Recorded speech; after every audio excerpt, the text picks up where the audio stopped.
Master Lochani ndimadekwana Stella Vista 8 da sanibonani bantu bakwaZulu Natal kwezinye indawo bathi ke wayisalamu alaikum wayisalam singenile ngemsakazo yonke emkhulu kakhulu la kwaZulu Natal la usizwa khona owazi lo msakazo ukuthi cha unamandla omkhulu kakhulu nomabona kude kwesifundazwe sikhona social media ye department uzosithola kahle kakhulu silishamnandi uhlelo namhlanje sila eDurban khona ke isibhedlela sethu sabantwana esilanje eBish eThekwini kuthiwa iChildren's Hospital ngiyazi ukuthi siyabasiza ikakhulu ke futhi nabaningi ngalezi izifo lezi ezithelelana ikakhulukazi ngezifo zocansi siya specialize nje lapho ke mawusukuzwa noma ngabe yini esikuxakile lapho usondele kakhulu eduze sibe sesiyakuphuthuma sikusize kakhulu igama lami uNtokozo kwamaphisi igama lohlelo ikzchat.co.za so hamba kamnandi ke namhlanje abantu bangenile kwi social media bawacela ama topic ahlukahlukene siniphatheleke namhlanje last week basizwa sikhulumisa indaba yokukhuluphala basibhalela ke bathi echanisha ikahle kakhulu indaba kodwa sisacela ke nisibukele nokukhuluphala kwabantwana ngoba isikhona lento ukuthi umntwana emncane abonakale ekhula ngakho ukukhuluphala sizoyibuka ke namhlanje sinasho specialist sethu esizobheka lokho khona nezifo zezinso ezithinta izinso bahlale besikhalela abantu ukuthi siyayizwa nento yezinso nikhulumisa siyacela nesilethele ozoyikhulumisa siniphatheleke ama specialist azoyikhulumisa ke maningi ama topics esiwathinta namhlanje ingakho uhlelo lethu sizolicela ukuthi ligijime lisheshe ngale ndlela kodwa suke sithi ukubukela emuva sibheke the week that was ukuthi iziphi izinto esike sabhekana nazo nje evikini likhona sike saya lapha ya endaweni yase Fort Napier nalapho emakhazeni bekunenkinga yokuthi kulimale kuthema kuwa ugesi kwase kulimala ama air conditioner ala ekusebenzela khona odokotela bethu laba bahlinzayo uzokhumbula ukuthi makusuke kwenziwa umsebenzi lokuqaqwa komuntu kuba nzinyana ke makuzoqaqwa indawo ishisa futhi ibe ivalelekile ingakho ke kuwe kwaba khona ukuphazamiseka kokusebenza lapha ya kwase kuba nakho ke uqaqaqa nje bebusuka lapho bebona abantu ngathi kumile ukusebenza bese icontractor yethu ke ibi khona lapha ya izolo nje iqalile kwaizolo iwalungisa wona ama air conditioner lawa nanakho ke ukuthi ke abasebenzi basebethi no siyafisa kona ukuqhubeka sisebenze makungaba nento nje ukuthi ngenani kube nanento ephephethayo ingakho umnyango busulanda ama fan khona lapha ya abasiyafakwa abese yaphephetha ke yonke imizimba ebedinga ukuqaqwa izolo babe sebeyakwazi ukuyiqaqa odokotela bayiqeda nokuyinto ke esibabonge kakhulu ngempela abasebenzi ukuthi under circumstances bakhona izinto ongayiplaneli njengakho nje ukuthi makuhamba ugesi bese ya triplisha i-aircon le ilimale kusuke kuyinto ongayiplanelanga leyo kodwa ezothi mayenzeka ik-affect ukusebenza nakhona ke lapha sibonile ke yenzeka leyo nto efana naleyo sase sibabonga kakhulu kwabasebenzi bethu babakuthena under circumstances kodwa ke bayibamba insimbi balibamba lishisa sabona sekuqhubeka kusebenzeka sibonge nomphakathi ke imndeni ehlukahlukene ekwazile ukuthi ibekezele esimeni esifanele siyazi ukuthi mawusuku uhanjelwe ekhaya usuku sesimeni sokuthi uyafisa ukuthi kwenzeke izinto ngokusheshsha ukuze nikwazi ukuyofihla ngokukhulu ukusheshsha isimo ke lesi ebesithinta indawo la ekuhlinzelwa khona nokuyila ekusuke kusho ukuthi ke odokotela benza umsebenzi wabo wokwenza uphenyo ngoba into esuke yenza ukuthi umuntu agcine elapha emakhazeni kahulumeni ukuthi kusuke kufanele kwenziwe uphenyo ukuthi ngabe kube yini imbangela ukuthi ihambe emhlabeni umzimba lo suku lapha ya umzimba usuku wamaphoyisa thina okwenje sumnyango wezempilo ukulekelela amaphoyisa ukuthi kwazi kwenzeka uphenyo lwawo ukuthi umuntu lo sehambile emhlabeni ngabe ugcine ehambiswa yini emhlabeni lelo phoyisa ke mase lithe cha mina umsebenzi wami senguphothulile sengiwenzile kahle siye sibe siyawukhulula kumzimba ngokuyalelwa yiwo amaphoyisa ukuthi singawukhulula suni abomndeni yingakho ke sikuxolisa ke kakhulu lokho okwenzeke lapha ukuthi ke ngalesimo nje ebesenzeke lapha ya endaweni yokuhlinzela kube ebhlungwana ke mase sibona sekukhona abasabalelisa kwi social media indaba ezithi ama fridge awasebenzi kunomehluko ke phakathi kwalezinto ama fridge la kuhlala khona imizimba asinayo inkinga yama fridge kwaZulu Natal kuzo zonke njengamanje indawo ezama mortuary nale biphakanyiswa ke kuthiwa ePine Town nakhona awasebenzi sihambile nje impela saya khona sayihambela thina nase Phoenix sayiyela futhi khona sangena ngaphakathi sabona ukuthi abukho uqiniso ekutheneni ama fridge awasebenzi challenge besinayo belapha ya Fort Napier ePietermaritzburg la ebekunenkinga la kuhlinzelwa khona ngenxa ukuthi besifelwe ama air conditioner nakhona esibe sesifaka ama fan ngokubonisana nodokotela bethu abahlinzayo lapha masingawafaka bazokwazi ukuqhubeka besebenze ingakho ke sibonile ukuqhubeka ukuqaqwa kwemizimba izolo kwaqhubeka kwasebenzeka siyakuphakamisa ukubonga kumphakathi yethu ngoba sisithi masiba nazo lezi ingxaki ezisuke iqhamuka ngaleso sikhathi eziqhamuka ngaso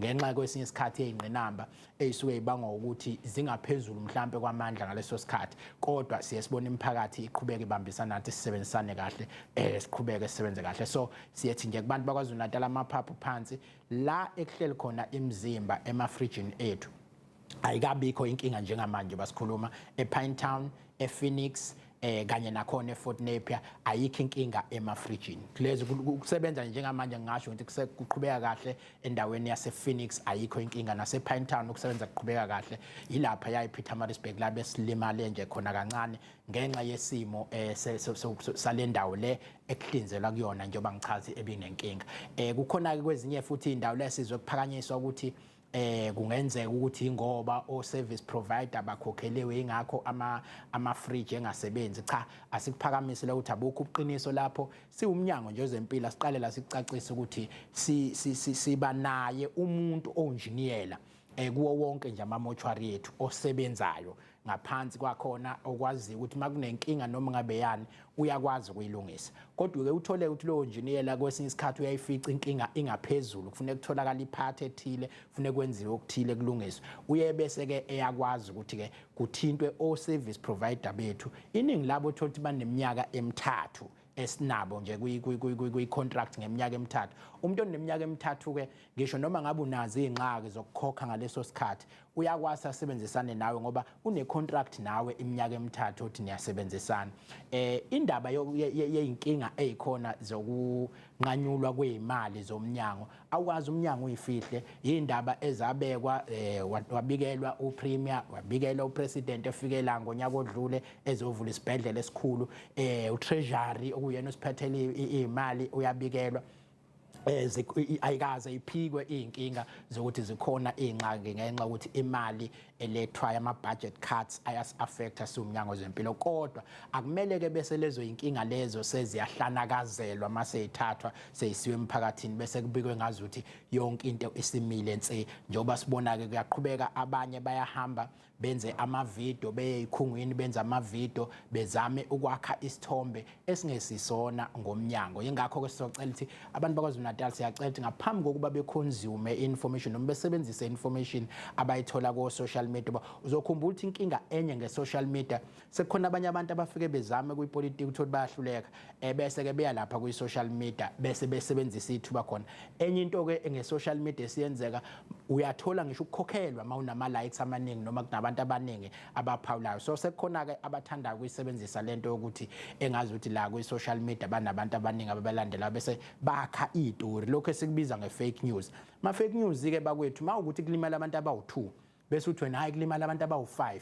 that is fake news ngoba usu-ede isibalo ukuze kubukeke ngathi kukhulu sekudouble ngasilona so njengamanje umuntu ozohamba ethi ama-fridge ePinetown awasebenzi ama-fridge ePhoenix awasebenzi that is fake news ngoba wakha into engenabo ubuqiniso ukuze avukuze umphakathi and siyayibona ke abantu abaningi ke bakhona abanye abantu mabesenza leli thuba bese befuna nendlela yokuvukuza umphakathi ukuthi asambeni akwenzeka ukuthi ngoba kodwa iqiniso leqiniso siyacela nje abantu amaphaphu phansi makhona into oyibonayo ukuthi awuyizwa kahle iverify nomnyango so singawuqinisekisa umphakathi wakithi kwaZulu Natal njengamanje asinayo inkinga yama-fridge endaweni yase-Pinetown asinayo inkinga yama-fridge endaweni yase-Phoenix imizimba nje ihleli kahle kuyabanda ngize ngangena nami ngaphathi kubanda hleke ibuko zami ngiphume ejulukile ngoba akubanda ngempela lapha nakhona ke eFort Napier bese ngiyibikile ke inkinga yakhona bese ngidlula lapha endaweni yaKaNgcolosi la kuyilake ke esiphuma khona njengamanje la esithole khona ukuthi indawo lapha yangaseklinikhi yaKaNgcolosi yakhele eintabeni yakhele neduze nedamu elikhulu lapha ya eNanda kanti futhi nanezihlahla ezinkulu neziningi obese kuba nayo inkinga nje yezinyoka kule ndawo izinyoka lezi ezinkulu kakhulu so ke kuthe emavikini ladlule abasebenzi bayibona enye yenyoka lapha eklinikhi uzobona ke nawe ukuthi mawubona inyoka enkulu kakhulu banakho ukusaba sase sicela ukuthi ngoba bayasaba ukusebenzela ngala kunenyoka sayivala isection le ebinenyoka sase sicela ukuthi cha abasebenzele kuhlangothi oluthile la ibingabonakala khona ngoba masibalanda labenyoka basitshela ukuthi bona okwabo kufanele kubabize mawuyibona inyoka bakwazi ukufika bezoyifuna nje inyoka sabacelayo kodwa sicela ukusebenzisana nabo kuze bekwazi ukusitholisa lenyoka nokuthe sathi siyabheka ke ukuthi ngathi ngakuphi kwaphinde kwabonakala enye futhi enkulukazi nakhona la isesithi simuvele ngakhona lokho kokwenza ukuthi ke abasebenzi nabo baba nokusaba ukusebenzela endaweni ke ebonakala ngathi ke inenyoka yingakho ke sibe sesicela ukuthi okwesikhashana sisazama ukuza namaplan ukuthi yini esingayenza lapho ba okunye sikutholile ukuthi iroof yethu yalo iclinic mhlambe inazo imbobo ezenza ukuthi inyoka zikwazi ukuvela ingakho ke sikuma plan ukuthi sizosusa nje yonke iroof leya lapha silungise nama cracks esiwabonile siwalungise ngoba iclinic esindala kakhulu manje ke sizokulungisa konke lokho sisakulungisa ke siyayibuka into yokuyofaka ama temporal structures lapha ya nokuthi ke okwamanje manje baphela kufanele kuqhubeka abantu sibalekelele sinawo ke ama mobile clinics awu5 esiwabekile khonapha azolokhu eqhubeka nokusebenzisana nomphakathi kodwa socela kube khona ukubekezelela nakuba ngekufane phela nokusizelwa ngaphakathi endlini and inkinga yenyoka iyona ke le esizobhekana nawo sibambisene nomphakathi ubonga kakhulu umphakathi nawo ngoba ufikile uzoxoxisana nathi bafika futhi bangaba abantu abalwayo saxoxa kamnandi nabo basitshela ingqinamba zabo ukuthi hey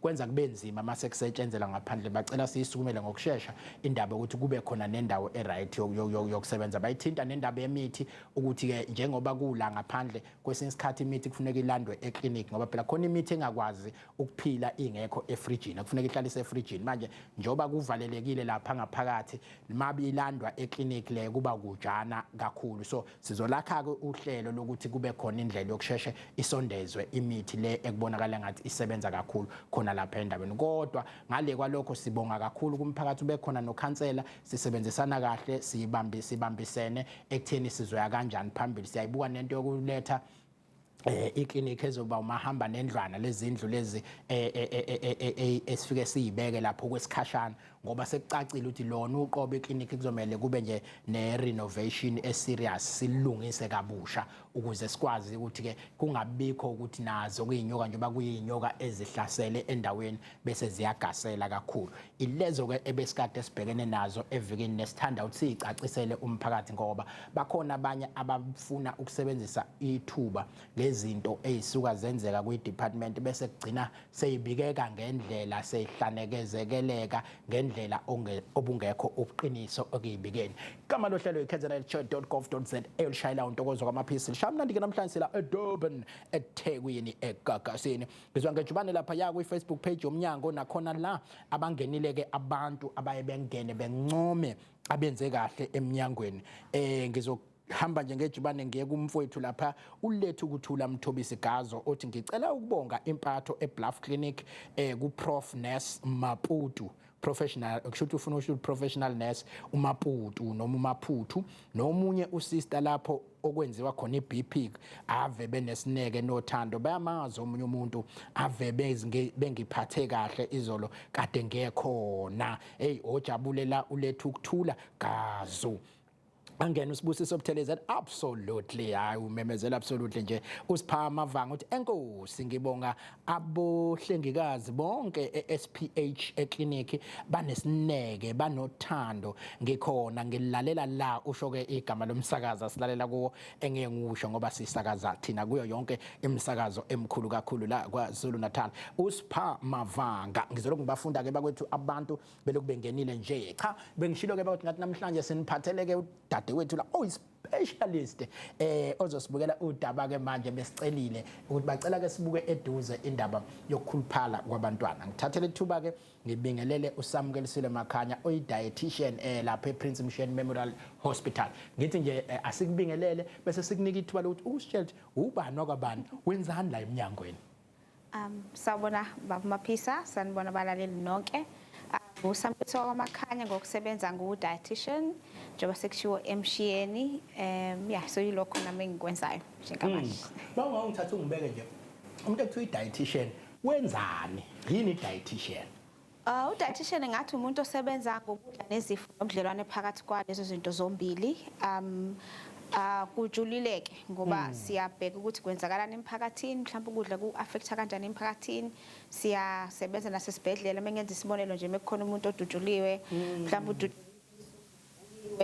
ukonakala eswini akakwazi ukudla. But still uyadinga umsoco, so simlekelela kanjani loyo muntu ukuze ngoba kuyi-part of i-treatment yakhe ukuthi adle. We have iy'ngane eziwu-malnutrition kuningi nje, so sikhona esibhedlela, bakhona Clinic. ama-clinic kodwa-ke labo basokuba ama-nutritionists, but we service communities in different ways. Kunomehluko phakathi kwalo u-dietitian ne-nutritionist? Yebo, ukhona umehluko khona. Mhlawumbe ungasalusa ungisiza nje Nkosana, sengibuzela ugogo lapha ekhaya. Awu bakithi, o-nutritionists uzobathola kakhulukazi kuma-CHCs. Le part ebizwa kuthiwa i-therapeutic nutrition, le siyithola ezibhedlela.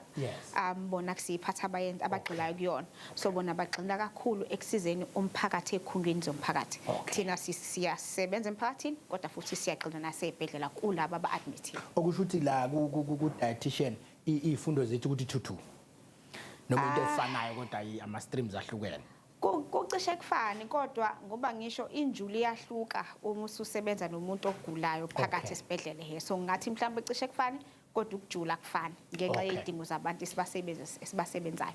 Ngiyathanda ukuthi sichazele ngoba mangisuke ngilami nokunye ngifuna ukwenza, ngifuna ukufundisa umntwana owenza umatric njengamanje ukuthi mayisebheka ngoba izinto eziningi sikhule sifihlelwe, sikhule sazi thina khona uthisha, khona unesi bese kuba udokotela nabameli ke. Yikho ke sonke mawubheka safundela ukuba amameli. Wena ngazi ukuthi wasinda kanjani uzube udietitian ngoba into besingazazi lezi. Kodwa ke mhlambe mawungalekelela umzali lapha ekhaya, nangu umntwana usezelwe esikalini ushaya bani khona nithi kunomali kwasha kwacima gwiqi sesezwe kuthiwa hayi lo mntwana lo ukhuluphele noma overweight noma this that, nina nikuhlukanisa ngani ukuthi cha lo mntwana kusho ukuthi ukhuluphele usesigabeni sokukhuluphala? Umbuzo omuhle nobaleke kakhulu lo baba ngoba sebebaningi abantu nesithola ukuthi sebekhuluphele. So uma umntwana sithi ukhuluphele sikubona ukuthi isisindo sakhe sesiphezulu ngokweqile kweminyaka yakhe, kobude bakhe nobulili bakhe. So into esijwayele ukuyisebenzisa ke ngicabanga ukuthi abazali abaningi bayayazi ikhadi lomgomo. Uma nje uye ekliniki ekhadini lomgomo kukhona imiqa esuke ikhona ekhadini. Imvamisa ibono nesike abajwayele ukuyifaka amacofu ngoba inani nezinyanga zengane nobulili bengane eshoyo ukuthi ingane ikhula ngendlela efanele noma isikhuluphala ngokweqile yini. Ngizocela ke siye lapha emoyeni sithathe nangu Nana Zuma eMbali ePietermaritzburg. Hello Nana. Yebo sanibona. Hello Nana. Yebo sanibona nathi. Wena no gibela phekweche yasikuzwa. Yebo. Yebo Nana, angimuzwa ngalawo Nana kodwa ngiyezwa ukuthi uyakhuluma. Yebo futhi bengisacela ukubuza. Ngicela ama-technicians ethu ke asilungisele uNana ukuze sikwazi ukumuzwa emoyeni. Kodwa ngiyabona la ubefuna ukubuza ngento yokuthi ke children taking vitamins and implications ukuthi izingane siqale sinikeze lama vitamins besikhuluma ngakho kodwa ke sisazokubuza mhlambe nalokho. Sengingabuza ukuthi ke yini ebangela imbangela lokukhuluphala ke? Ngicabanga ukuthi la singaqala khona baba ukuthi kufuneke kwasiqaleni siqale ngendlela efanele uma umntwana esanda kuzalwa. Simnikani umntwana uma esanda kuzalwa. Alukho kubisi oludlula ubisi lwebele. Ngoba imvamisa uma simnikeza okunye yila sithola khona ukuthi inkinga iqala khona. So kubalekile ukuthi siqale ngendlela efanele ukuthi simnike umntwana ukudla. Okunye futhi kubalekile ukuthi njoba kuthiwa emtholampilo siyocheck ukuthi ingane ikhula kanjani. Kubalekile nalokho ukuze uma kuqala kuvela ukuthi isisindo sakhe sikhuphwa ngesivinini alusheshe litholakala usizo ungaze konakale kakhulu. So okunye lokho kuvama ukuba inkinga la sesithola khona ingane izinyanga sesidlule isikhathi eside. Uma uthi uhlehlele emuva uyabona ukuthi kahle kahle inkinga isinesikhathi iqalile kodwa ayipick upekanga on time noma mhlawumbe umama bengayi ekliniki ngendlela efanele. Mhlawumbe ake ngiphinde ngizama ukuthatha nangu Nana Zuma eMbali. Sawubona Nana usemoyeni? Yebo. Yebo Nano, bayaphila abantu eMbali? Siyaphila njani? Hey, siyaphila. Ngithi manje bathi mabekubingelele eMbali bethi ulayi bese ke uyasho bethi ilayo. Cha mfowethu nangu udokotela ungayibuzela nawe. Yes.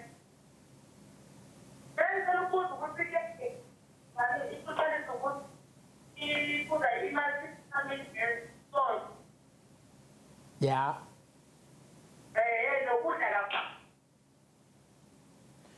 Thibe futhi ukubuza ukuthi ingane mayiphuza ama multivitamin angibange ngisezwa kukhona okuzwile lapho Hayi ngilahlekile kancane ngizwe nokudla phakathi but awasingisho ukuthi kuphela anisitholele bese nisibhalela umbuzo wakhe ukuthi uthini kahle kahle cela nimfonele kodwa ke ngiyathemba ukuthi ke ubungozi ke bokuthi umntwana akhuluphale ngokweqile ibuphi ubungozi balokho ukukhuluphala ngokweqile okokuqala nje mina ngiyaye ngikucabange mengibona umntwana esemncane eqile ekhuluphela ngokweqile ukukhathazeka ngokuthi umedlala nabanye ontanga yakhe kwesinye isikhathi uthola ukuthi akamukeleki kahle mhlawumbe uma bayapikana bayodlala ibhola uzobuka unesisindo then agcine esekhetheka ngemuva ngenxa yokuthi isisindo sakhe esiphezulu kakhulu so iyakhanda lento engayibiza ukuthiwa uku-isolateka kancane socially because isisindo sakho sithanda ukuba phezulu but okuye kungikhathaza kakhulu lapho ukuthi ithina bazali semandleni uqinisekisa ukuthi ingane ayifiki lapho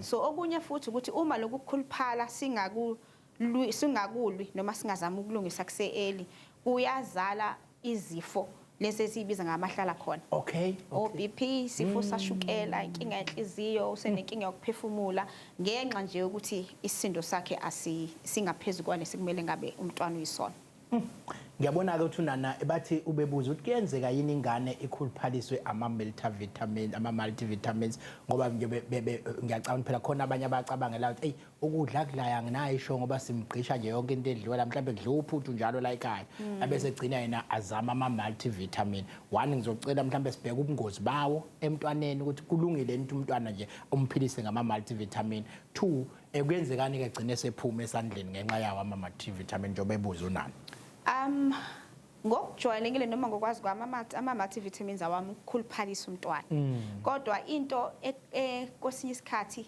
enganakeki ukuthi ama-multivitamins amnika lemsoco efuna ngabe uyithola ekudleni so okubaleke kakhulu kunokuthi sigqile ekunikeni umntwana ama-multivitamin ukuqinisekisa ukuthi kwaseqaleni udla ngendlela efanele yini osukwini sikhona yini starch osukwini khona iprotein kukhona ama-veggie kukhona ama-fruit kukhona usolodwa njalo lolo osukwini nasonke kahle sifuna abe sidla kanjalo yini eningi eplatini lakhe istarch esiningi noma ama-veggie amaningi mina ngikhulele ngophuthu nje nkosi yami uyayibona hayi uphuthu in itself alinankinga ba but inkinga yathi isikhathi esiningi ukuthi siqinise ekudleni okuthize isikhathi esiningi sithi hayi uthanda ukuthi simnike lokho athi akakuthanda simnike isikhathi ngama-veggie abawathandi bese siyabalekelela kanti kuwumsebenzi wethu ukuqinisekisa ukuthi yonke imisoco ayidingayo uyayithola so lokho kwenza ukuthi kungaphoqi kangaka ukuthi simnike ama-multivitamins uma kwenzeka-ke sithola ukuthi mhlambe sibona ukuthi akadli ngendlela siyazama kodwa manje kukhona la sibona ukuthi cha uyasheka khona then asiyasiza as additional kodwa hayi ukuthi sime ngawo as i-source yama-vitamins and minerals mhlawumbe ke ukuyigoqa le abantwana ngoba ngizofuna ke sibuke nakuthina ke abantu abadala mangisuke ngithole wena okudla ngibe ngisakeka ngoba ngiyazi ukuthi anitholakali kalula nibhizi nabantu ababhizi kubantwana ke la umzali nje ungamyala uthini ubona ngani kungathi ingane kushuthi sekukhuluphala lokho ungamyala nje uthini unika umzali manje umyalela ukuthi akambheke umntwana ukuze engagcine sephuma esandleni ngiyabonga baba so engingacala nje kakhulu kubazali ngoba kuthiwa siye clinic isiza esinye sezizathu yikho lokho ukuthi kusheshe kutholakala ukuthi umntwana ukhula ngendlela yini abanye baba abancane kakhulu abanye bakhuluphala kakhulu uma umntwana ekhuluphala kakhulu akusheshe kubonakale ngoba usizo lukhona okunye futhi esijwayele ukuthola ezibhedlela ukuthi omama noma obaba bajwayele ukungazi ukuthi ingane ifuneka idle kanjani upage 6 no page 7 wekhadi lomgomo ubhaliwe ukuthi ingane ifuneka uyinike ini ngaziphi inyanga kodwa manje abaningi ifuneka beze betshelwe yithi ngoba ikhadi lomgomo abalibuki umuntu yana le clinic alivale bese libuyisela esikhwameni so kunye lokho engicela siqaphele nokuthi uma ingane isiyileke eclinic usibonile isindo namhlanje kulenyanga ukuthi bese u6.5 mingenza isibonelo kunyanga elandelayo su9 akukuhluphe lokho ukuthi sakhuphuka kangaka ngoba phela umntwana wabani wow so asisebenzisane sonke imtholampilo nathi bazali siyihluphe ngokuchecka ngoba kungenzeka mhlawumbe ukuthi okade mbona umntwana akanaka ngomsebenzi eminingi baningi abantwana wangabona ukuthi ukuthe ukuthi kodwa ke thina asizihluphe ngokuthi sibheke ukuthi kwenzeka kanjani njalo umntwana eya eclinic. Okunye futhi engicela ukukubalula ukuthi sibanikane ekhaya uma ikhona indlela akube indlela yokuphila ekhaya ukudla ngendlela efanele singathi bona ngoba abancane sizobaphekela ama veg ama fruit ngoba kusho njalo udietitian kodwa thina ngoba sibadala asizidli zonke lezi zinto kuba nzima ngoba ba abantu aba ekuthiwa what do as I do not as I say so you can say the right things kodwa uma ungazenzi bancane amathuba ukuthi nabo bazokwenza uma uyithanda impela baba nje nobaba wami badla amafutha ngizodla amafutha impela hlohlozisa nami ngizohlohlozisa hayi ngiyayithanda leyo ke ngikhumbisa umlaleli ekhaya igama lohlelo ikazalachat.gov.za echa Ntokozo Maphisa lapha ku Facebook Ntokozo Maphisa SA Ntokozo Maphisa SA Facebook page yomnyango ethi KwaZulu Natal Department of Health KwaZulu Natal Department of Health bangena abantu masuke sikulelo uhlelo bencome ngempela lapho abasuke bephatheke kahle khona bese siyafunda nathi khona la emoyeni ke nanguvela Mjwara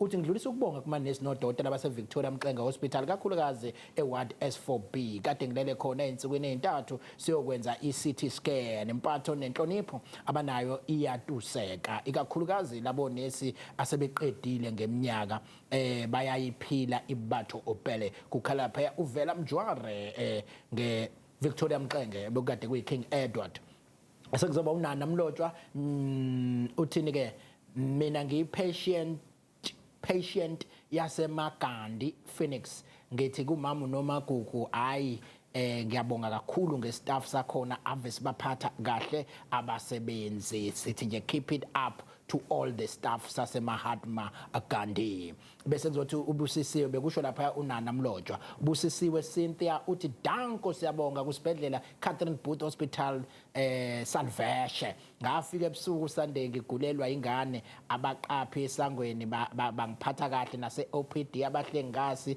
khona waye wesilisa owayekhona udokotela umthethwa wasisiza ngesineke bonke bakithi ababekhona ngiyaxolisa ngezibongo angikwazanga uyithatha zonke no matron nje wayekhona esicinga njalo danko if wenza kahle umele isibedlela sonke yangithi ngiyathemba ke no matron bayizwa lento ungabe umatron ohlala eoffice umatron ohlala uphume nje uthi abantu ni right ni say right usho yimini matron ni say right ajabula befeka nje kuze kwafika no matron bekubize lapha emoyeni ngenxa matron ngizothanda ukuthi ke ngenxa isikhathi bese ungithi qaphu nakho thina la sithola siyavuka njalo ekseni siyasebenza isikhathi sokuthi sibe abantu ababheka ukuthi kudliwa nini ngithatha nini ukudla ngiyobadusha nje ubala izinto ekufanele zibe sekudleni eplatini asikutholi ithuba lokho uhlala ulate emsebenzini uyaphuma usuyafika ekhaya kufanele ulungisele izingane ama homework lokho umuntu osebenza oyithola ehlala ebhizi kakhulu yini neni imiyale ngayo ukuthi ke yize noma ngabe umpintsheke kanjani ngokomsebenzi kodwa aqinisekisa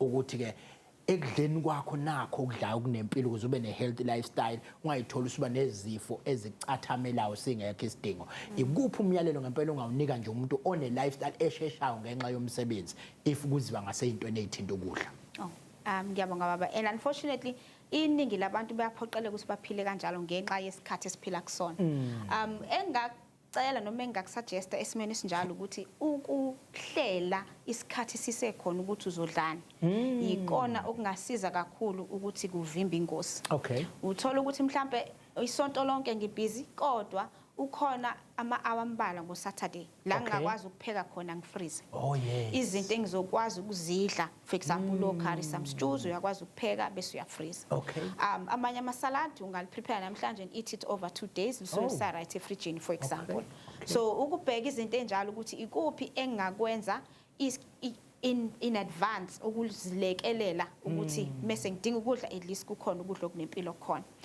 kwesinye isikhathi ke sizithola siyothenga ngenxa yesikhathi noma ngendawo esuke sikuyona nakhona futhi iziphi inqumo engingasithatha ngenkathi ngiyothenga ezingangilekelela ukuthi ngidle ngendlela efanele isibonelo uma ngizoya esitolo ngine option yokuthi ngithenga ama fried chips and fried chicken bese ngithenga necoke ngenza isibonelo Okay. kodwa futhi nginayo option yokuthi ngithenge isemishi lesinkwe brown esino cheese and tomato Okay. nebhodlela lamanzi Oh. so ngikhethani kulezo zinto zombili so angenze ama choices consciously noma Okay. ngiwacabangile ukuthi azo impacta kanjani umzimba wami noma kuthiwa ke ngiphoqelele ukuthi ngiyothenga kanjalo futhi nokudla ezitolo kukhona i-option yokuthi ngi-order into enesalad mhlambe Okay. nenyama noma ngizothenga le nyama ethusiwe enamafutha kanye nama chips afryiwe so ukuba aware nje ukuthi lokho engizokuthenga kuzongiphatha kanjani la ngiphoqeleka khona ukuthi ngithenge mhlambe iziphi izinto enigqugquzelayo ukuthi siyigade kakhulu ngoba ngiyazi ekudleni la mina nje angizwa kahle into akube khona ushukela awube khona usawuti akuhlohlozise phela lapha emafutheni ikuphe nithi asinciphise kukho kakhulu futhi ke ake ngikhulumele negenge lesingapheke o40 nje kakhulukazi ukuthi mawusukule minyaka ethile siyathi impela qikelela ke ku1 no2 no3 ikuphi lokho nithi nina njengama dietitian lokhu kugade ungabi into ogxila kakhulu ekuyisebenziseni yebo ayikokuqala utshwala kodwa ngiyadlula lapho okwesibili ungadluli kakhulu utshwala uthi asiphuze bona ngithi ayasiqikela ukuthi siyahlehla kubona nawo kunomthelela kwisindo sethu kodwa ke uma sikuthi siyasondela kona kukhena indlela ezingconywana singasebenzisa mana ke ngizoyibuza kumuntu right le ngoba khona enye intokazi engiyaziyo nje lokho yaqala utshwala mhla kuthiwe esibhedlela kuzomela ishaya amaglasi ewayini noma amabili noma amathathu ngoba kwakuneyinkinga ezayidinga iwayini ngaleso sikhathi so ke le kalama wayini ithini into yakhona le wayini hayi baba ngiyake ngisho mina kwababuza lokho ukuthi baningi abantu abangayithinti uma sidinga ngabe sibaningi siadmithiwe ngoba sibaliphuza bawayini sishoda ngalento etholakala khona so cha baba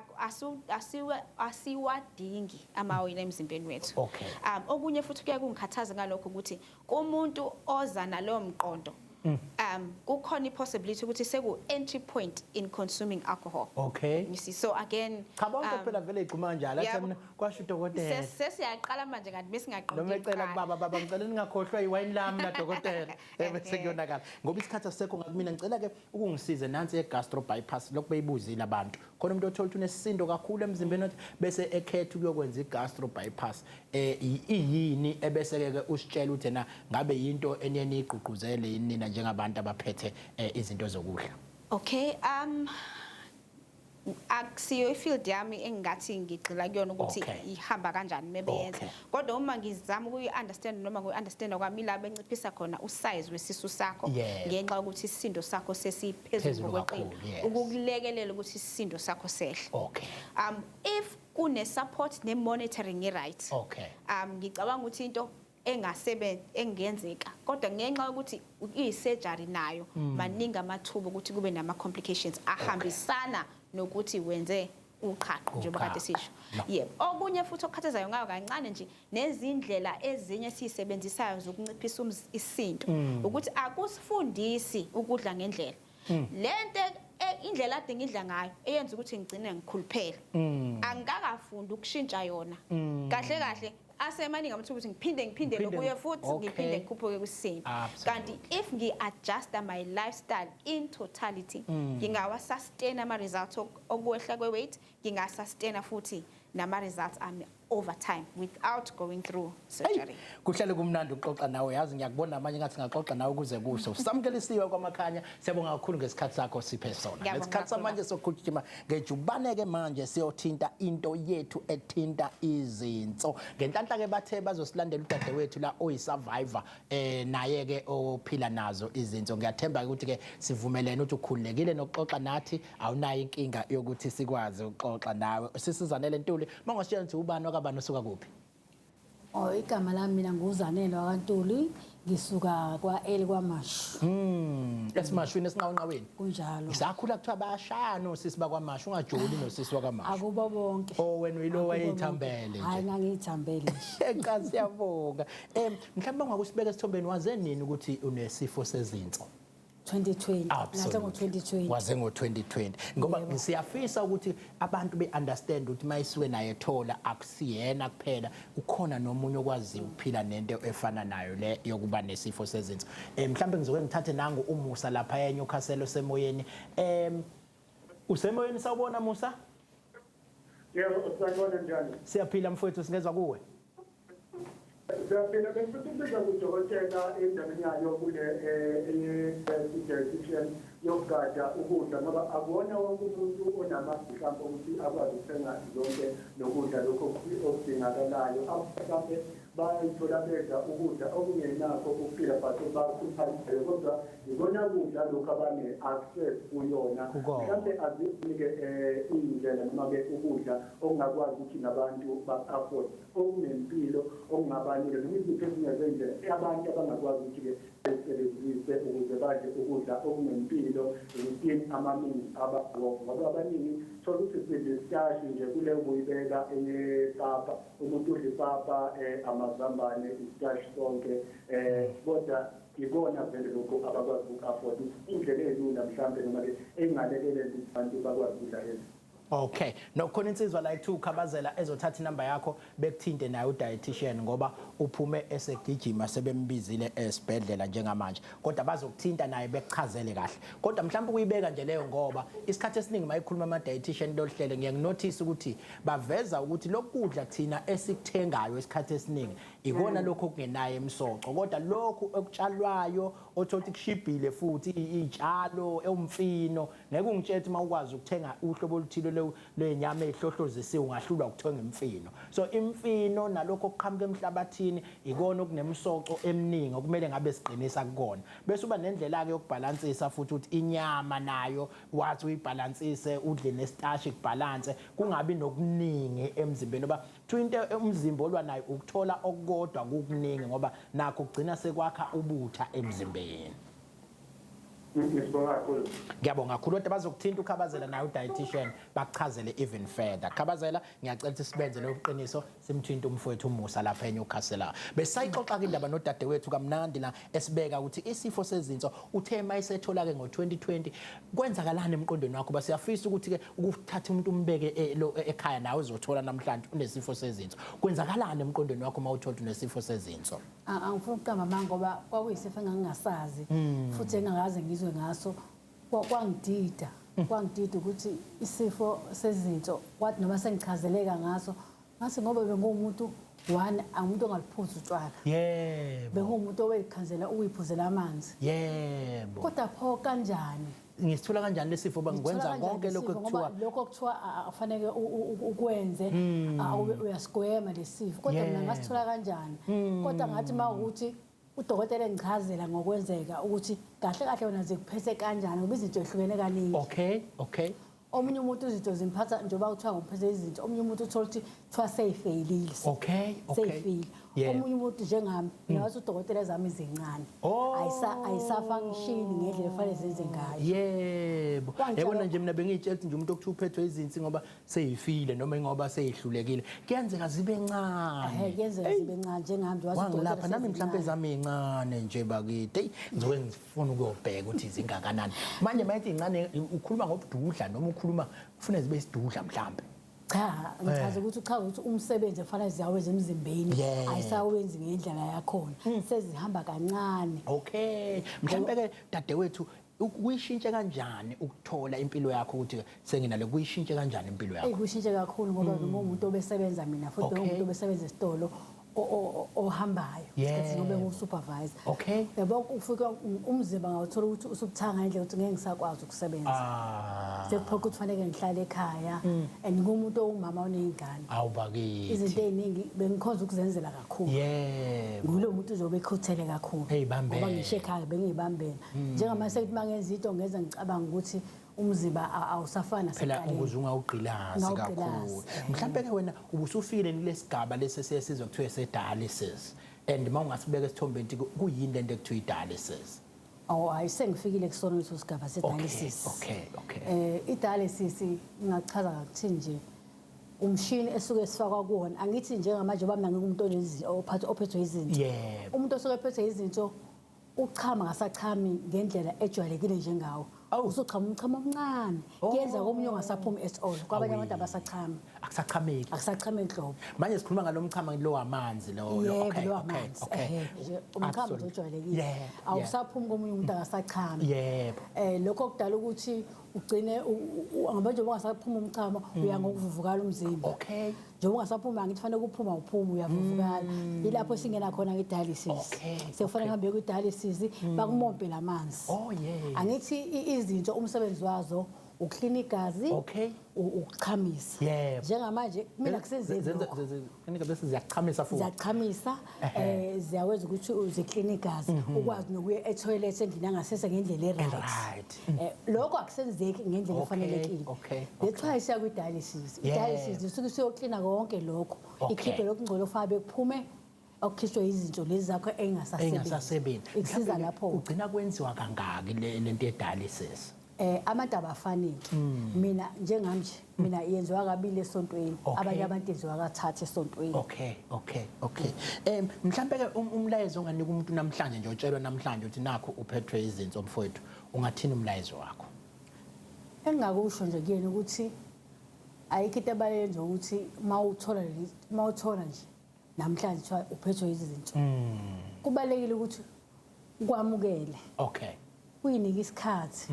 and uyayidinga futhi support ne-support kunika ube nesibindi so uyitshela ukuthi isifo sezinto zifana nazo zonke izifana no-BP noshukela akukona ukuthi sokuphela kwakhe empilweni usangayenza izinto zenzeke ngoba akufana ngithi abantu besilisa aba-strong nabantu besifazane abanye bayaqhubeka kodwa mina ngibona ukuthi u-strong wangishaya ngilale phansi kwayimanje ukuthi ngoba ngakuthatha angikufakanga enhlizweni ngayethethe ngifana nawo wonke umuntu absolutely ngithi mina umuntu angasho ukuthi ngiyagula kodwa mina ngiyitshela ukuthi ngiyagula ngoba ilento yokufuna ukuyibona uphila nokugula ezokugulisa zitshele nawe ukuthi uyaphila zitshela ukuthi ufana nawo wonke umuntu zitshela ukuthi ufana nawo wonke umuntu wena ungayenza into yenzeka kuwukuthi kuphela wena uyazi ukuthi uhamba ufikephi isupport ke manje kulaba ophila nabo ekhaya awungikhuzele nje kulaba asebetshela ukuthi lona ke niphila nayo uphila nalesifo manje kumele kube yipi kind of support kufanele beyinike umuntu ophila nezinto into efanele bamnike yona kufanele bamnike uthando ababalekile uthando nokumnakekela esimeni esuke siwiki angithi manje lento yakuthiwa kuyagowishwa sikufundelwaphi lento yothando manje abantu bayagowishwa la eSouth Africa kuyabhutshwa libhubha ngapha nangapha kodwa uthando lubalekile uthando ababalekile lo mndeni wakho lezingane zakho kubo bonke abantu abakhona ekhaya bakunike nje uthando bakusupport ngaso kwesikhathi bakuphelezele makuthiwa ufanele uhambe uyesibhedlela mawuthi ukuthi ubuthaka uyadinga ukusupport ngoba kwesikhathi ukuyibona ukuthi umuntu nawe sikhulumisa into ethinta ukudla ikuphi ukudla othi wena mawusukulesi sigaba ungabisakuthinta ukuthi nokuthi bakusuke sekuyingozi kakhulu kuningapi amafutha nje afanele kuphume kuona uphume emafutheni ucurry powder afanele kuphume kuona ngathi nje utshwala bona ngathi ibona obusele kuphela mangibona ngiqale ngabo ngathi nje wawushaya angikaze ngikuthinte solo ngaba khona akuba sekhemweni bese ngizobuza ukuthi kodwa ngoba semoyeni ngizokuxolela uthi akwazi ukuthinte cha into engakuvuma ukuthi ngiyaliphuza wena sesontweni ngiyayibona nje angithi bathi lapha ke masihleba nje bengezwe emoyeni yazi into ekuthiwa iphuza face bathi iphuza face ayeke ngiyathi hayi kodwa ke uyasho cha leli wine lasesontweni makusuke nje absolutely siyabonga kakhulu ukuzosondezela sesithanda into ukuthi noma sibananda odokotela kodwa abantu ke beze nakumuntu emthintayo indaba usuku nosuku ngoba udokotela yena usuke eyifundela into esikona odengekazi ayizwe wena ngithi uyayiphila lento ususitshela ngento oyiphilayo yazi kahle lento namafruit futhi ayahlupha amafruit amaningi asawadli ngoba kunesifo manje ngeke izokuthiwa amafruit wona afunekayo emzimbeni akhethi yabo banana nje awulokuthi ngoba ubanana thuvala umchamo ngabe yakwazi lokho okay ubanana yi-orange ubanana ya sengiyabona yikho bethi ndidla ubanana mawufuna uyabona i-long distance ayi wena wakwamba impela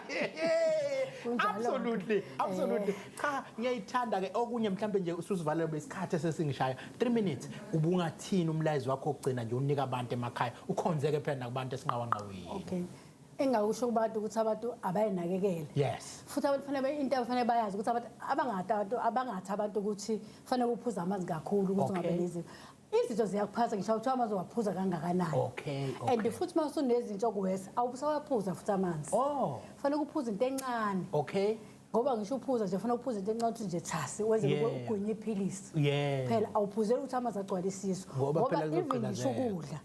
Ukudla asadleli ukusutha thina. Senzele ukuthi nje kube khona something esiswini. Ngoba umzimba akufanele uthole kakhulu. Yabona ke udokotela lo okhulumayo njengamanje oyiphilile lento sisazongena kudokotela oyiyele esikoleni naye okhuluma ngento angayazi kodwa ayifunda siyabonga kakhulu sicela ukuthi sikunike ithuba nisashintshana nje ngizocela umphathi wami abuye ngapha wena bese yakwazi ukuphuma ukuze angene kahle lo mnyango ngizobe ngithatha la abala ku Facebook page ngibe ngibavala nisashintshana igama lohlelo kznlchat.gov.za sishamnani seDurban Children's Hospital nalake ke sikuphathela ama topic ahlukahlukene bakwethu acelwa yiwona umphakathi abanye basicela ku social media bethi sicela nizosikhulumisela into yokuthi nento yokuthi ake ngithathe nabambala uPhumlani Thabede uthi danko kumanesi asebheka uZulu clinic ngoba kuba nesineke nokusheshsha ngomsebenzi wawo ngake ngafika ngazihlalela nje ngababuka ngase ngiyahamba ngila eBheka uZulu eNew Location Ward 11 eFryhead uthi nje wathi efika wahlala nje uyabona ke emphathi ukuthi ke bayafika bezonibuka nje bengaguli uthi wafika wazonibuka nje wanibuka waseyahamba uthi cha kodwa lapha eFryhead eBheka uZulu clinic wathola ukuthi hayi impela kusetshenzwa kahle kakhulu Senzo Ngcobo uthi danko ngiyabonga kuMrs Mkhize wakangcobo osebenza ePMB Central Clinic emakethe unomoya omuhle uzilungele ulindiwe Jili uthi khuphuka St Andrews Hospital halala abaphathi bami qhubekani nemsebenzi emihle uThembakazi Shezi uthi aw my people usho ukuthi nje uthi kunabantu bakhe nje uzanele entombela uthi Mr Mzolo umemeza uMr Mzolo khona ke sisuke sibafakile esithombeni ku Facebook page masuke sithi ncomani phela abenze kahle ngizolokhu ngibathatha ke bakwethu isuku lethu lisahamba nje ngifuna ukugijima ngijumane ke manje ngiyelapha yakudade wethu uZinhle Majola noyinefrolo lamagama kanzima lawa neofrolo ngizoyeka wena ulisho ngoba wena waliyele esikoleni mina ngizosuka ngilisho wrong awusithatha usibeke ukuthi ubani okabani wenzani la eminyangweni wezempilo. Okay angibingelele bese ngibingelela nakubalaleli emakhaya. Absolutely. Igama lami nguZinhle wakwaMajola. I'm a nephrology nurse specialist. Ngisebenza eDr Pixley kwa Isakaseme kwaMashu. Absolutely. Ngisebenza kumnyango wakaRenal. Okay. Kusho ukuthi siyadalayiza lapho siyadalayiza lapho nje yonke into ethinta ukuyochama nokwadesho ukuthi siyachanyiswana siyachama kuhle kumtimbo waseRoma bathi ke mhlambe umunye uzoyibuza ukuthi na isifo sezinso yini sikhuluma ngani mangomgoqela kafishane nje okokuqala before ngiphendule ukuthi isifo sezinso yini mhlambe angiqale ngokuchaza ukuthi izinto zenzani ukuze umlaleli ekhaya akwazi ukunderstand ukuthi yini ke isifo sezinso. Absolutely. Isifo sezinso ngokuchaza nje ngokuthi umlaleli ngifike ku level yakhe ngizothi ukusefa igazi. Okay. Kuleli gazi sisefa izinto ezibizwa ngama toxins. Okay. Ukuthi ephume ngoba kuyenzeka udle ukudla bese kuthi lokho kunye okuwama waste products. Okay. Ukungcola nje ukhona ungalungela umzimba kuyosefa kufuneka kuphume. Hawu so izinto zenza lokho wasondezela ngempela yazi nami sengingamhambe ngimisa abantu nje what is izinso bese ngimchazela. Ziphinde zikhiphe amanzi angadingeki emzimbeni. Okay. Okay. Ngoba akhona amanzi uthola waphuza amanye awasadingeki. Yebo. Okay. Ziphinde zizolawula indlela iBP yakho esebenza ngakhona. Baye bakubeke ngokuthi ziregulator iblood pressure yakho. Yebo. Yiko umuntu one BP kufuna ayigade kakhulu into yezinzo. Yebo. Siyasibuza futhi kuyibona abagcina sebegqilazeke kakhulu. Bese ke zikhiqiza umchamo. Okay. So uma ke sengizobuya empendulweni yokuphendula ukuthi ke umuntu uma ethi specialist ngithi usekhohlwe nya kanti lutho akakhohlile. So umuntu ke uma esezothi ngiphethwe izinso kusho ukuthi izinso aseziyahluleka. Okay. Ukukhipha ama waste products seziyahluleka ukuregulator iBP yakho seziyahluleka futhi ukukhiqiza umchamo ngendlela. Okay, yilapho esesizothi usuphethwe izinso. Manje ke ikhona indlela ukuthi ngivikele ukuphathwa izinso. Ikhona impela, ikhona. Okubaleke kakhulu singathi qaphela izifo lezi abayibiza ngamahlala khona. Ukuthi makwenzeka ukuthi usudiagnosed ngokuthi une-BP ephezulu. Qikelela ukuthi amaphilisi wadla ngendlela. Uphinde uqikelele uma kuwukuthi unesifo sikashukela nakhona amaphilisi akhona wadla ngendlela. Ngoba asifuni ukuthi izinto zakho ziyithole sezinomthwalo wokuthi zilawule i-blood pressure yakho ngangendlela bekumele ngabe zenza ngayo. Uphinde umodify i-lifestyle yakho. Uyishintshe manje. Uyishintshe manje. Manje ke ngiyathi lifestyle ifaka into eziningi, ifaka ukudla, ifaka ukuthi ngiya-exercise yini, ngiyenza ini, mawuthi ngiyimodify ke manje usuthi ke angenze njani mhlawumbe. Qikelela manje ukuthi at least uba active, uyazama ukuyivocavoca. Udla izinto ezokwakha umzimba. Ngathi ngiqale kusela mina ngibe ngijima, ngibe ngiyivocavoca. Mhlawumbe ke impawu usuyishilo eningi kodwa ke iluphi impawu engathi mase ngibona nje sekuthi qezi mhlawumbe khona nje umuntu othi khona ikhanda sevele ngishayela inkenkela omunye uzothi na sengivele ngiphela amandla. Iziphi impawu engamele ngisola ukuthi sekuyizona izinto mangiyibona? Kuzohluka ke ngoba kuzoya ngokuthi izinto zakho esezikuphethe sezikuliphi izinga. But izimpawu ezicommon kumuntu osophethwe izinto okokuqala uzokhathala.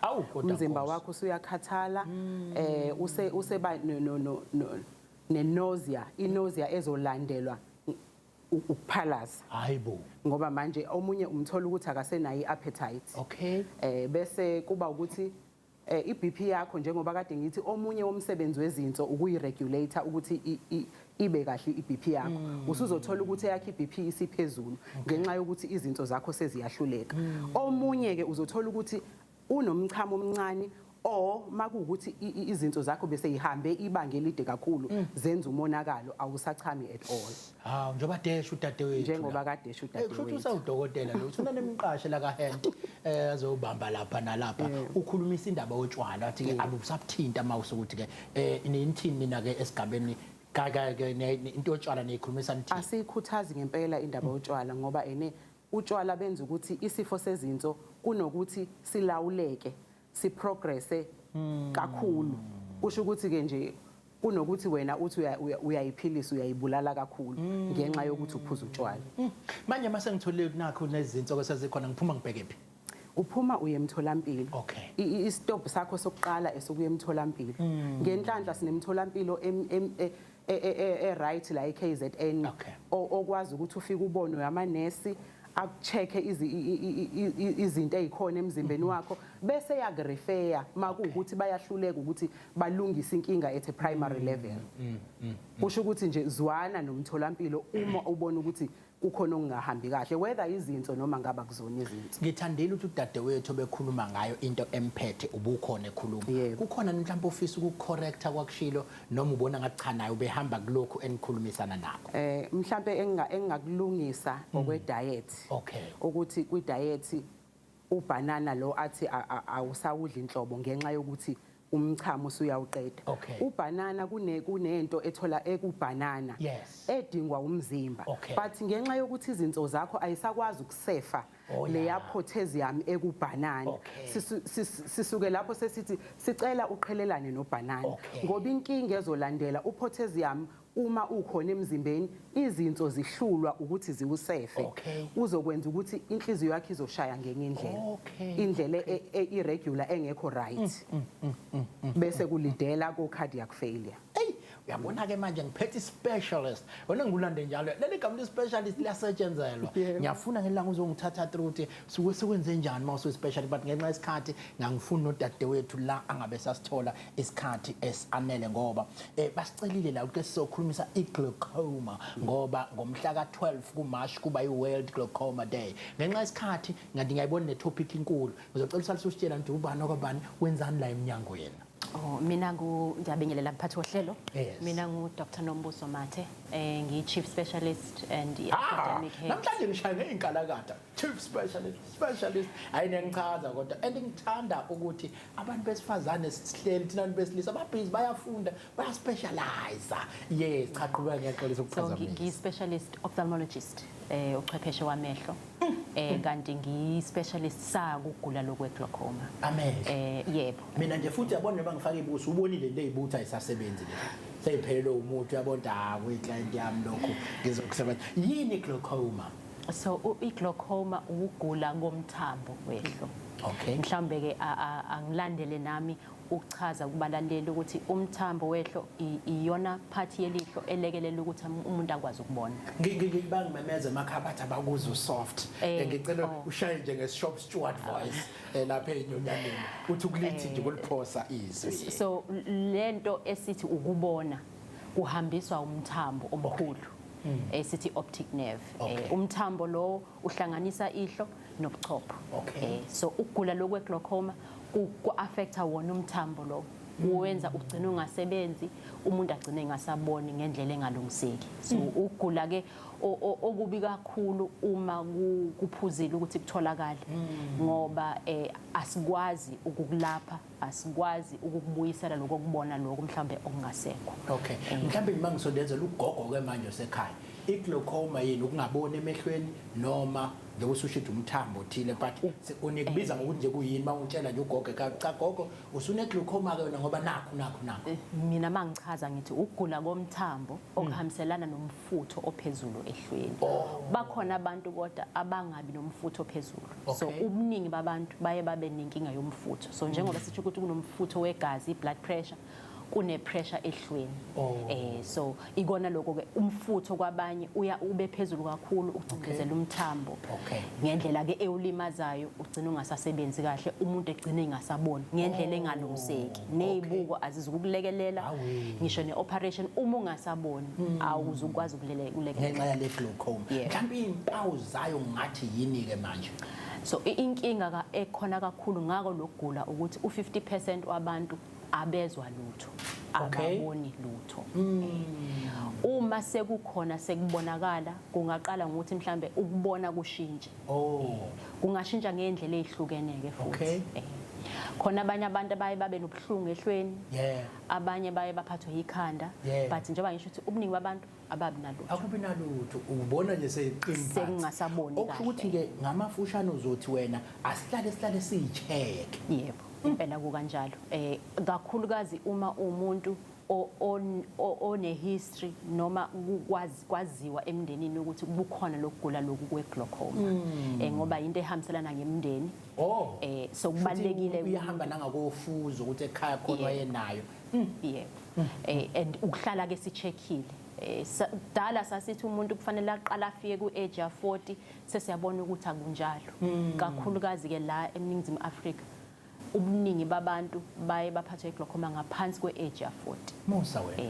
Manje ke ikhona ninhlobo zokudla ngoba namhlanje ubona besikhuluma nangokudla ngakho zikhona ninhlobo zokudla engizothi mangizidla mhlawumbe igqugquzele lo mthambo lokuthi ugcina nje badusha ukuthi umthambo othini ngingagwema kanjani ukudla kuyangena lapho uthi angigwema ukuthi ukujima kuyangena lapho ingathini into nje oyifaka lapho. Ukugula okungalapheki. So akukho kudla, akukho okungashintsha uma umuntu engasaboni. Kodwa ke yebo kukhona indlela esingazama ukugqugquzela umthambo. So njengoba ushiya exercise iyalekelela kakhulukazi kwabantu abasenayo vele i-glaucoma sebediagnoziwe nayo.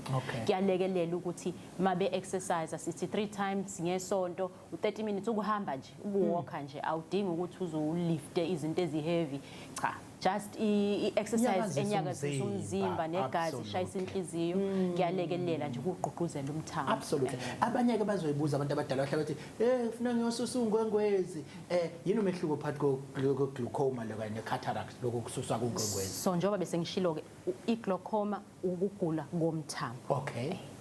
I-cataract kusuke kuwushintsho olwenzeka kuyiphathi yelihlo esithi i-lens yelihlo. Umehluko omkhulu ukuthi umuntu angaba ne-cataract agcine engaboni kodwa siyakwazi ukumbuyisela kuloko akubona ebenako phambi kokuthi i-cataract ibe khona. I-glaucoma yona cha uma sekungasaboni asikwazi nathi ukubuyela emuva. Ogogo ke nje bahlale bekhala ngalo cataract athi mntanami ufuna ucataract ungathini ke kubona yini ekufuneka yenze mayisenalo cataract? Ngingasho nje ngithi asiswasukumela amehlo siwasukumela impela masibona ukuthi kukhona okukhona noma ngingaba kancane kangakanani singalindi ukuthi hayi mhlawumbe kuzoba ngcono kungaphela isonto into ingalunganga sukumela lokho kugula lokho i-cataract mangasho ukuthi ubuningi babantu baye basabe mabezwe ukuthi i-cataract ilapha ngeoperation bese bangathi ukuhlinzwa vele yebo suke silihlinza kodwa iyona operation kuma operation esiwenzayo eba nama success aphezulu kakhulu so akubona ayikho into ekufanele umuntu ayisabile yes umnye wayibuza lapha ku social media ukuthi le genge lesinofuthi efaka izibuko yini mayibuka ibuke ngezibuko mayisifunda la eduze bese ikhipha izibuko futhi ikhuphule kusuka sekwenzakalani lapho so into usuke umzimba ususuka usuyibika iage ushintsho olwenzeka ngoba kufana namadolo neindololwane kuba khona ushintsho nestiffness ebakhona nasemehlweni ke kuba khona ukungasebenzi kahle okuhambiselana neage akubona ukugula engathi isifo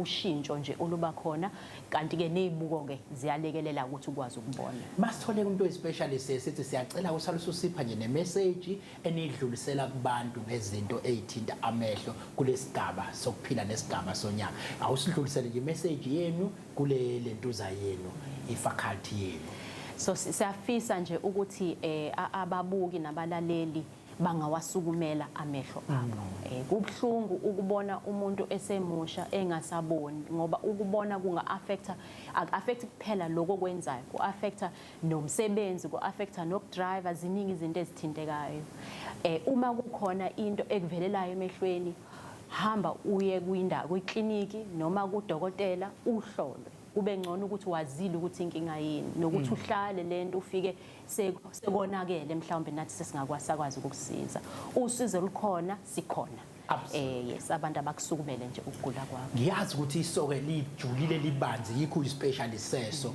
sizolokhu sikulanda ke nje sikuthi ulitsucuza usiqale kamnandi namhlanje washanga eglaucoma ngifuna bebhaleke abantu ama notes sizokulanda maduze ke phinde usithinte lokunye ngiyathemba uyothi uphela unyaka sobe sithe ukunkokosheliso abantu sebe understand ukuthi kubaleka kanjani ayikho into ebaleka njengeso emhlabeni okuzama nje ngeke ngazama lapha endlini mina ngoba ngeke ngathi lapha esisebenza khona ngabona enye insizwe ingena nenduku ithi qoqoqoqoqo yafika nje impela yayithola le ndawo ngoba kwakuse toilet yayithola indawo yokuchama yakuthola konke ngase ngibuza ukuthi mina ngingasurvive neminute mangivala amehlo ngivale kamehlo ngazama ke endlini ngiyayazi ngavala amehlo ngathi ngihamba hayi bengigquzula ngeze ngibone ukuthi iyinto eserious kakhulu into yokunakekela amehlo ingakho ke sibagqugquzela bewuthatha umyalelo kadokotela ukuthi amehlo aswanakekele sizokulanda nje maduze ke dokotela lokhu usithiphisa ngezinto ezithinta amehlo okwesikhathi kulolu hlelo luyasihlupha kube sinaso isikhathi ngabe silidonsa kuze kuse azivalelisi sithi kuNkulunkulu bye